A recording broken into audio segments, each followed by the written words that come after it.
Cell biology में या cytology में हम लोग सेल की डिस्कवरी, उसका हिस्टोरिकल बैकग्राउंड पढ़ने के बाद प्रोकैरियोटिक और यूकैरियोटिक सेल में डिफरेंस, और फिर हमने लोगों ने देखा सेलुलर डाइवर्सिटी। उसके बाद बात हुआ था कि सेल चाहे कोई सा भी हो, उसमें 3 फंक्शनल रीजन जरूर होंगे। पहला कवरिंग के तौर पर सेल वाला सेल मेम्ब्रेन, सेकेंड न्यूक्लियस, और third cytoplasm along with cell organelles. तो हमारे यहाँ सेल मेम्ब्रेन का अल्ट्रा स्ट्रक्चर पढ़ लिया गया था, जिसके लिए मैंने आप लोग को फ्लूइड मोज़ेक मॉडल बताया था आप लोग को। अब यदि इससे आगे बढ़ा जाए हम लोग तो पढ़ेंगे function of cell membrane. Function of cell membrane में सबसे महत्वपूर्ण बात यह है कि सेल मेम्ब्रेन हम लोग का कैसा है, सेमी परमेबल मेम्ब्रेन है। सेमी परमिएबल मेम्ब्रेन है। इसी को सेलेक्टिवली परमिएबल मेम्ब्रेन भी कहा जाता है, क्योंकि प्रत्येक मटेरियल को सेल से बाहर एग्जिट नहीं देता है सेल मेम्ब्रेन, और प्रत्येक मटेरियल को सेल के बाहर से अंदर भी एंट्री नहीं देता है सेल मेम्ब्रेन। हालांकि सेल मेम्ब्रेन में 17 एंगस्ट्रॉम के बारीक बारीक पोर हैं। सेल मेम्ब्रेन में बारीक बारीक 17 एंगस्ट्रॉम के पोर हैं, ठीक है जी। और 60 एंगस्ट्रॉम का मटेरियल भी अंदर नहीं आ सकता है यदि उसकी वांट सेल में नहीं है तो, और 18 एंगस्ट्रॉम का भी मटेरियल अंदर आ सकता है यदि उसकी सेल में वांट है तो। ये टेंडेंसी ऑफ सेल मेम्ब्रेन कहलाता है सिलेक्टिवली परमिएबल मेम्ब्रेन या सेमी परमिएबल मेम्ब्रेन। सेमी मतलब अर्ध, परमिएबल पारगम्य झिल्ली, सेलेक्टिवली परमिएबल छांट छांट कर जिसकी वांट सेल के अंदर होगी वही सेल के अंदर एंट्री कर सकता है, ठीक है जी। जिसकी वांट सेल के बाहर जाने की होगी वही जा सकता है। प्रत्येक मटेरियल सेल से बाहर सेल के अंदर एंट्री नहीं कर सकते हैं, और प्रत्येक मटेरियल सेल के अंदर से सेल के बाहर नहीं जा सकते हैं। This function of cell membrane is termed as semi permeable membrane, selectively permeable membrane या differentially permeable membrane. Cell membrane permeable है, प्रत्येक चीज के लिए नहीं, ठीक है जी। और किस खास टाइम में उस जिस चीज के लिए नॉर्मली वो इम्परमिएबल है उसके लिए परमिएबल हो सकता है किसी पार्टिकुलर टाइम पर। तो कौन सा मटेरियल सेल के अंदर एंट्री करेगा या कौन सा मटेरियल सेल के बाहर निकलेगा, ये डिपेंड करता है सेल के नीड पर और टाइम पर, ठीक है जी। और क्या कर रहा है मेन काम कि separate cytoplasm from external environment. External environment कैसा है, जैसे ये सेल्स हो गए हमारे, तो सेल के बाहर जो है क्या बोलते हैं, एक्स्ट्रा सेलुलर स्पेस। सेल के भीतर और सेल के बाहर एक्स्ट्रा सेलुलर स्पेस और intra cellular space. Extra cellular space और इंट्रा सेलुलर स्पेस में ये एक डिफरेंस, एक कवरिंग, एक बैरियर क्रिएट कर रहा है, क्योंकि ये सेल के साइटोप्लाज्म को सेपरेट कर रहा है एक्सटर्नल इन्वायरमेंट से। External environment extra cellular space भी हो सकता है, ठीक है जी, इस अलग कर रहा है। और साथ साथ में ही कौन सा मटेरियल सेल के अंदर एंट्री करेगा या कौन सा मटेरियल सेल से बाहर एग्जिट होगा ये भी कंट्रोल कर रहा है हमारा सेमी परमिएबल मेम्ब्रेन ही। अब इस बेसिस पर सेल के फंक्शन को, सेल मेम्ब्रेन के फंक्शन को हम दो जगह बांट सकते हैं, ठीक है जी। मेनली सेल मेम्ब्रेन तो कई सारे फंक्शन को परफॉर्म कर रहा है, उन सही फंक्शन को दो जगह बांटा गया है। एक बांटा गया फिजिकल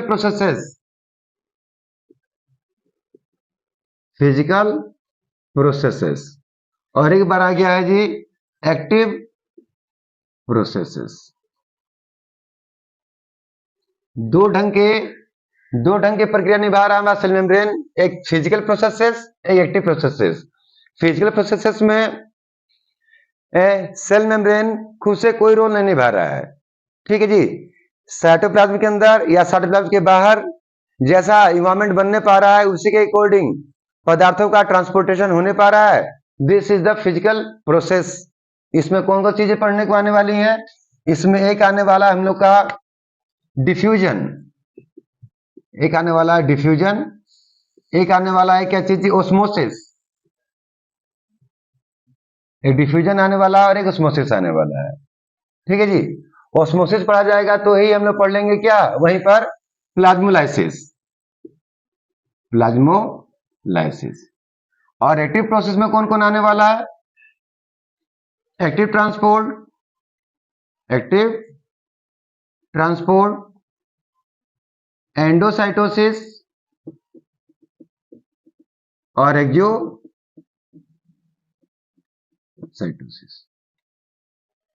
यानी कि सेल मेम्ब्रेन के फंक्शन को पढ़ने के लिए दो जगह बंटवारा किया जा रहा है, जिसमें सेल मेम्ब्रेन कोई रोल निभाए या सेल मेम्ब्रेन में कोई बायोमोलिक्यूल जो अवेलेबल था वो कोई रोल निभाए, that will be active process. और सेल मेम्ब्रेन का कोई सा भी स्ट्रक्चर जैसे फॉस्फोलिपिड, प्रोटीन या कुछ कार्बोहाइड्रेट पाया जाता है, वो लोग कोई रोल ना निभाए, तो death is a physical process. अब फिजिकल प्रोसेस में देखा जा रहा है कि यहां जो पहले पढ़ेंगे फिजिकल प्रोसेसेस, एक्टिव प्रोसेस बाद में पढ़ेंगे। फिजिकल प्रोसेस की मेन बात यह है कि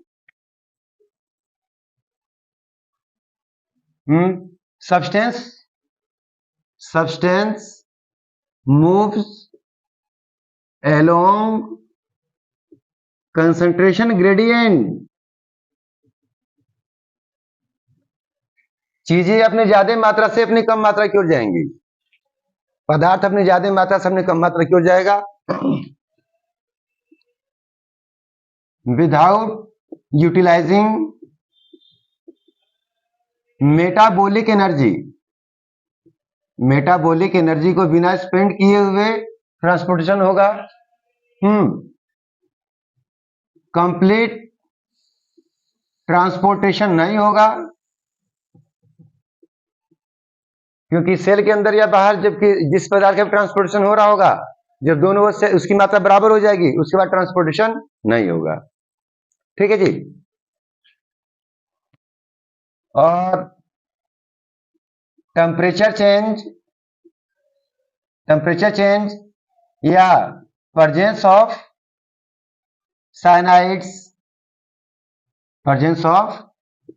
साइनाइड्स या अन्य कोई पॉइजन मटेरियल प्रोसेस पर कोई भी इन्फ्लुएंस नहीं लगाएगा। टेम्परेचर कम हो ज्यादा हो, कोई पॉइजनस सब्सटेंस साइनाइड, फिनोबार्बिटोल ऐसे केमिकल्स वहां पे अवेलेबल हैं तो भी इनकी प्रक्रिया पर कोई प्रभाव नहीं पड़ने वाला है। ठीक। इसमें पढ़ने के लिए क्या आने वाला हमारा सबसे पहले जी? डिफ्यूजन। क्या आने वाला है? डिफ्यूजन। क्या मतलब होता है डिफ्यूजन का?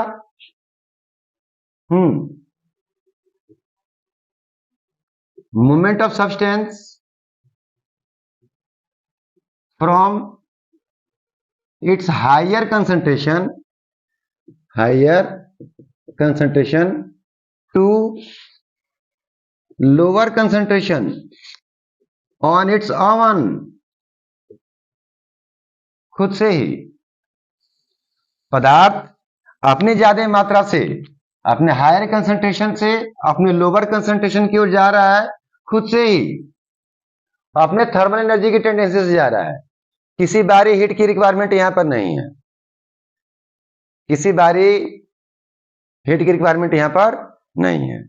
ठीक है जी। डिफ्यूजन सॉलिड, लिक्विड या गैस तीनों स्टेट ऑफ मैटर में हो सकता है, क्योंकि बोला ऑन इट्स ओन, और का मतलब है due to its thermal energy या काइनेटिक एनर्जी, अपने ही काइनेटिक एनर्जी से मूव कर रहा है। तो अब यहां पे देखा जाए कि सॉलिड में पार्टिकल्स का थर्मल एनर्जी सबसे कम होता है, इससे सॉलिड के केस में डिफ्यूजन सबसे स्लो या न के बराबर होगा। लिक्विड में सॉलिड के मुकाबले थर्मल एनर्जी, काइनेटिक एनर्जी कुछ ज्यादा होता है, तो वहां पर कुछ ज्यादा डिफ्यूजन होगा। गैसों का थर्मल एनर्जी या काइनेटिक एनर्जी सबसे ज्यादा होता है, इसलिए गैसों में डिफ्यूजन का बात सबसे ज्यादा है।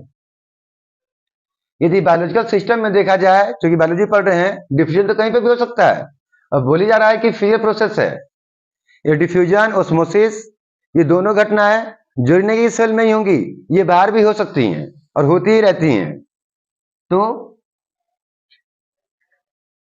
यदि बायोलॉजिकल सिस्टम में देखा जाए एग्जाम्पल के तौर पर, तो exchange of respiratory gases, exchange of respiratory gases जो है वो किसके हिसाब से होता है?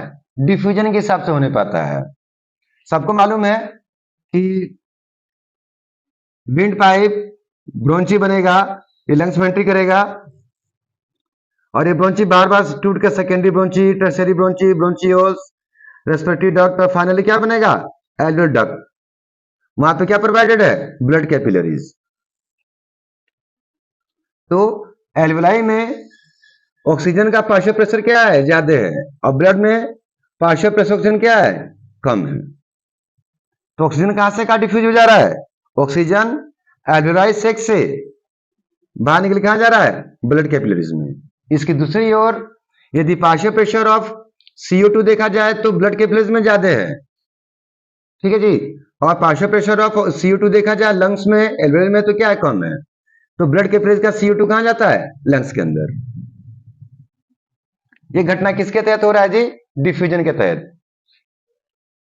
एक्सचेंज ऑफ मटेरियल जो होने पा रहा है हमारे यहाँ, किसके तहत होने पा रहा है? डिफ्यूजन के तहत होने पा रहा है। ऐसे ही यदि ब्लड कैपिलरीज के जरिए मटेरियल आके यहाँ पर टिश्यू फ्लूइड में क्या है? छोड़ दिया जा रहा है, टिश्यू फ्लूइड में यहाँ पर छोड़ दिया जा रहा है, तो वो चीजें डिफ्यूजन के जरिए इस सेल के अंदर पहुंचेंगी।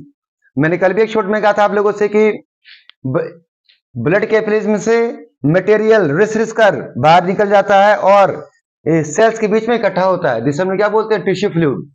उस टिश्यू फ्लूइड से सेल सब यूजफुल चीजों को अपने अंदर ले लेता है थ्रू डिफ्यूजन, और जो भी वेस्ट मटेरियल सेल में बना रहता है वो सही वेस्ट मटेरियल कहां निकाल देता है? टिश्यू फ्लूइड में, थ्रू डिफ्यूजन, जो अल्टीमेटली कहां पहुंच जाएगा जी? ब्लड कैपिलरीज में, ठीक ना। ब्लड के जरिए ही सभी यूजफुल चीजें सेल को प्रोवाइड की जाती हैं और ब्लड के जरिए ही सेल से सभी वेस्ट मटेरियल को रिमूव कराया जाता है। यहाँ पर डिफ्यूजन का काफी अच्छा रोल है। और डिफ्यूजन के बाद फिर uniform distribution of material in cell के अंदर भी मटेरियल का यूनिफॉर्म डिस्ट्रीब्यूशन कराने के लिए भी क्या हो रहा है? डिफ्यूजन ही हो रहा है, ठीक जी। डिफ्यूजन से आगे बढ़ा जाए तो हम लोग को मिलेगा क्या? ऑस्मोसिस। डिफ्यूजन से आगे बढ़ेंगे तो हमें क्या मिलेगा जी? ऑस्मोसिस।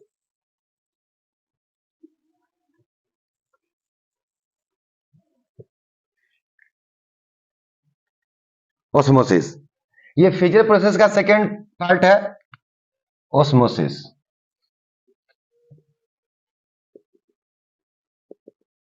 इसके लिए ध्यान दीजिएगा इस फोटो पर, ये एक चेंबर लिया है मैंने, इस चेंबर को दो जगह बांट दिया जा रहा है through a semi permeable membrane, through a semi permeable membrane. Cellophane आता है मार्केट में, पार्चमेंट पेपर आता है मार्केट में, ठीक है जी, जो बिहेव कर सकता है सेमी परमिएबल मेम्ब्रेन का। पिक्स ब्लेडर भी आता है वो, ठीक ना, ये बिहेव कर सकता है सेमी परमिएबल मेम्ब्रेन का। सेमी परमिएबल मेम्ब्रेन का बिहेव मतलब जैसे सेल मेम्ब्रेन बिहेव करता है वैसे ही। अब यहाँ पर देखा जाए कंटेनर में, इस कंटेनर में 100 ml वाटर है और यहाँ पर भी 100 ml वाटर है। यहाँ पर 80 ग्राम साल्ट घोला गया है और यहाँ पे 10 ग्राम साल्ट घोला गया है, ठीक है जी। तो यहां पर देखा जाए इसे बोलेंगे तो हाइपरटोनिक, क्या बोलेंगे जी? Hypertonic solution. इसे क्या बोलेंगे? Hypotonic solution. एक और शब्द आता है हमारे यहां, क्या? आइसोटोनिक। आइसोटोनिक, ये तीनों शब्द आते हैं, ये तीनों शब्द रिलेटिव टर्म है, बिना कंपैरिजन के हम नहीं बोल सकते हैं कौन सा सॉल्यूशन हाइपोटोनिक है या कौन सॉल्यूशन हाइपोटोनिक है, कौन आइसोटोनिक है। जहां पर देख रहे हैं साल्ट की मात्रा ज्यादा अवेलेबल है वहां बोला जा रहा है हाइपरटोनिक। ऑस्मोटिक प्रेशर क्रिएट करने वाला जो मटेरियल है यहाँ पर क्या है? ज्यादा मात्रा में है, इसलिए क्या है? हाइपरटोनिक है, ज्यादा ऑस्मोटिक प्रेशर है। यहाँ ऑस्मोटिक प्रेशर क्रिएट करने वाला जो मटेरियल है कम मात्रा में है, ऑस्मोटिक प्रेशर कम है, और क्या बच रहा है, हाइपोटोनिक। हाइपो का मतलब ये होता है शाब्दिक मतलब कम, इसकी खास लेवल से कम, और हाइपर का मतलब ये होता है कि इसकी खास लेवल से क्या, ज्यादा। ठीक है जी। अब हम किसी एक घोल के बारे में बोल दे रहे हैं कि दिस सोल्यूशन इज हाइपरटोनिक, ठीक है जी, as compare to that solution. तो समझ जाना है कि जो सोल्यूशन हमारा हाइपोटोनिक है और जिसके रिस्पेक्ट में हाइपोटोनिक है, तो वो सोल्यूशन कैसा होगा, हाइपरटोनिक। एक के बारे में बोलेंगे और दूसरे के बारे में इंडिकेशन लोग समझ जाएंगे। एक सोल्यूशन हमारा हाइपोटोनिक है तो पक्का एक दूसरे में कंसंट्रेशन क्या है, ज्यादा है, तभी इसको क्या बोला जा रहा है, हाइपोटोनिक। एक सोल्यूशन हमारा हाइपोटोनिक है, इसका सीधा मतलब क्या है कि अगले का कंसंट्रेशन कम है, तभी क्या कहला रहा है, हाइपोटोनिक कहला रहा है। और जब दो सोल्यूशन का ऑस्मोटिक प्रेशर बराबर होगा तब बोलते हैं क्या, आइसोटोनिक। ठीक है जी। तो ऑस्मोसिस में water molecule, solvent molecule hypotonic solution से हाइपोटोनिक सॉल्यूशन में जाना चालू कर देंगे। दिस घटना इज कॉल्ड ऑस्मोसिस। क्या बोलेंगे हम लोग जी, मूवमेंट ऑफ वाटर और other solvent molecule across cell membrane. कहां से कहां, from hypotonic solution to hypotonic solution is called osmosis. Water molecule, या तो सॉल्वेंट हमारा वाटर ना था, यहां पे सॉल्वेंट हमारा वाटर था, वाटर चाहे कोई अन्य भी सॉल्वेंट होता तो उसका मूवमेंट हो जाए कहां से का, हाइपोटोनिक सॉल्यूशन से हाइपोटोनिक सॉल्यूशन की ओर अक्रॉस सेल मेम्ब्रेन या अक्रॉस सेमीपेरल मेम्ब्रेन, तभी क्या बोलेंगे हम लोग, इसे बोलेंगे ऑस्मोसिस। यहां पे ध्यान देने बात है कि केवल लिक्विड मॉलिक्यूल का ही, सॉल्वेंट मॉलिक्यूल का ही डिफ्यूजन ऑस्मोसिस हो सकता है। डिफ्यूजन जो पढ़े वो सॉलिड लिक्विड गैस तीनों स्टेट में हो सकता है, और ऑस्मोसिस की घटना जब पढ़ेंगे तो मात्र सॉल्वेंट मॉलिक्यूल, वाटर मॉलिक्यूल ही मूव कर रहा होगा। और सबसे महत्वपूर्ण बात है कि एक्रोस सेल मेम्ब्रेन बात हो रहा होगा, एक्रोस सेमीपेरल मेम्ब्रेन बात हो रहा होगा, तभी ऐसा पढ़ने में आएगा, अन्यथा नहीं पढ़ने में आएगा। ठीक ना। अब इस बेसिस पर बात आता है कि यदि हमारा कोई सेल है और हमने उसे कहां डाल दिया है, हाइपोटोनिक सॉल्यूशन में डाल दिया है, तो बाहरी सॉल्यूशन हाइपोटोनिक है, इसका सीधा मतलब यह है कि सेल कैसा है, हाइपोटोनिक है। और सेल मेम्ब्रेन जो है बिहेव कर रहा है किसा, सेमीपेरल मेम्ब्रेन के बिहेव कर रहा है। तो अब दो सॉल्यूशन हो गए, तो क्या होगा यहाँ पर वाटर मॉलिक्यूल कहां से कहां जाता है, हाइपोटोनिक टू हाइपोटोनिक जाता है, तो वाटर मॉलिक्यूल बाहर निकल पड़ेंगे। ठीक है जी। घटना कहलाए क्या, एक्जियोस्मोसिस, एक्सोस्मोसिस। सेल के बाहर वाटर निकल जा रहा है, ठीक है जी, सेल के बाहर वाटर निकल जा रहा है। अब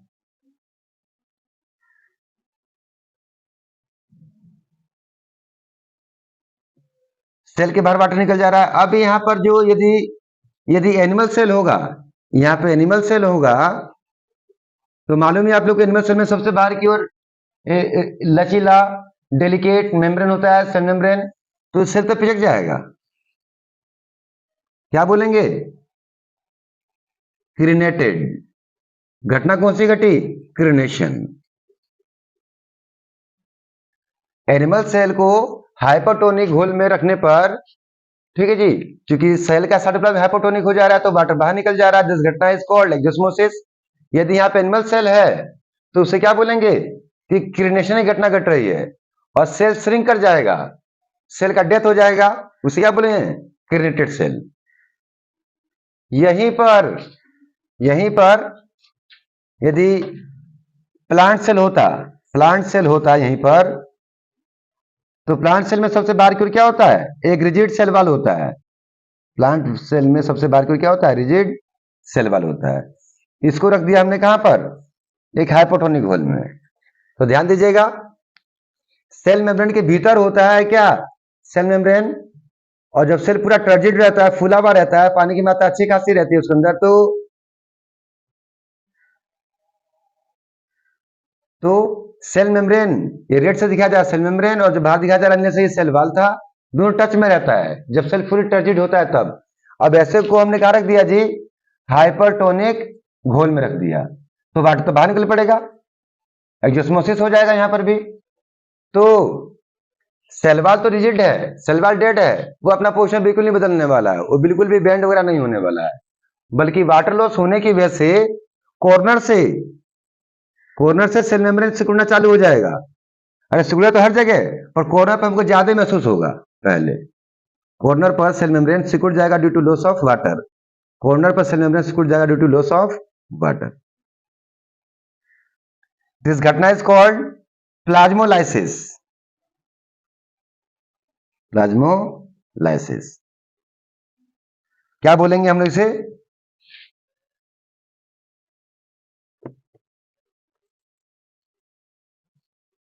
विड्रॉल।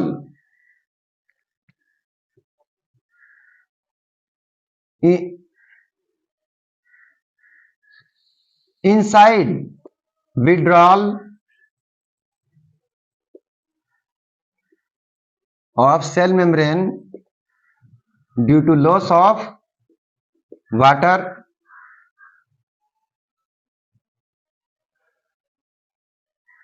inside withdrawal सिकुड़ जाना of cell membrane due to loss of water when plant cell placed in hypotonic solution is called plasmolysis।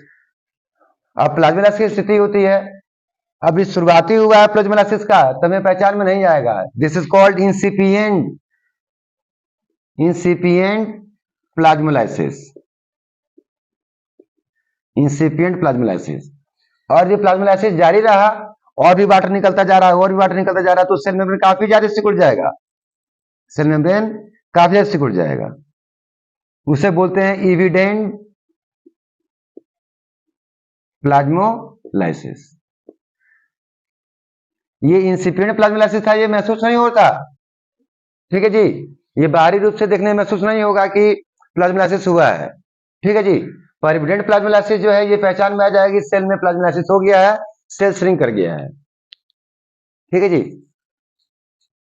अब इसी प्लाज्मोलाइट सेल को हम कहां डाल दें, इसी प्लाज्मोलाइट सेल को हम लोग फिर हाइपोटोनिक घोल में रख दें, इस प्लाज्मोलाइट सेल को हम कहां डाल दें, हाइपोटोनिक घोल में, तो फिर वाटर बाहर से अंदर आना चालू कर देगा, और सेल जो हल्का सा सिकुड़ा था वो फिर दोबारा क्या होगा, अपनी पुरानी स्थिति में आ जाएगा। इसे बोलते हैं डीप्लाज्मोलाइसिस।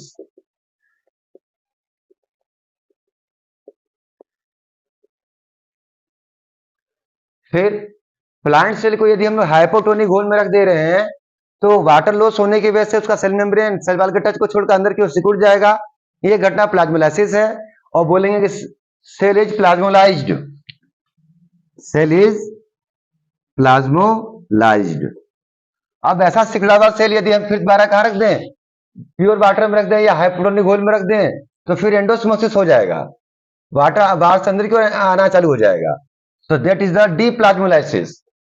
डीप्लाज्मोलाइसिस, प्लाज्मोलाइसिस पहले हुआ था, अब उसकी रिकवरी हो जाएगी, सेल फिर दोबारा टर्जिड हो जाएगा, सेल फिर दोबारा टर्जिड हो जाएगा। ये था कि हमने सेल को कहां रखा, हाइपोटोनिक सॉल्यूशन में। अब यदि हम सेल को कहां रख दें,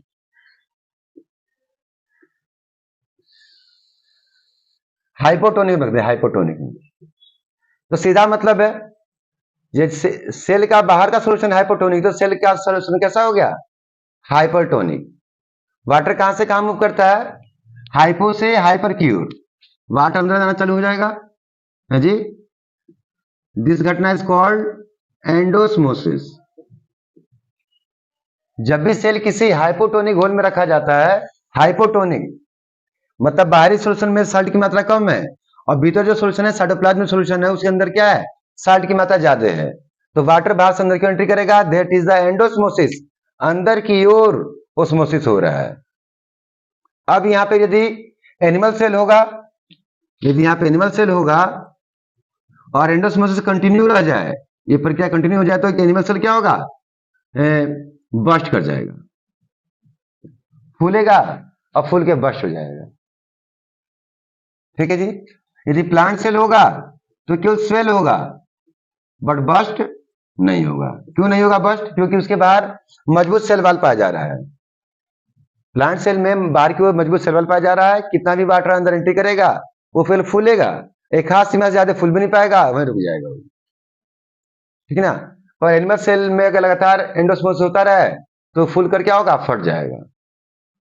और यदि एक सोल्यूशन होता है, क्या आइसोटोनिक बोलना था, आइसोटोनिक, यदि सेल को ऐसे घोल में रखा जा रहा है जो सेल के मुकाबले क्या है, आइसोटोनिक है, मतलब बाहरी घोल का कंसंट्रेशन और सेल का कंसंट्रेशन, साइटोप्लाज्म कंसंट्रेशन दोनों बराबर है, तो जितनी मात्रा में वाटर बाहर से अंदर की ओर जाएगा उतनी मात्रा में वाटर बाहर से अंदर से बाहर की ओर चला जाएगा।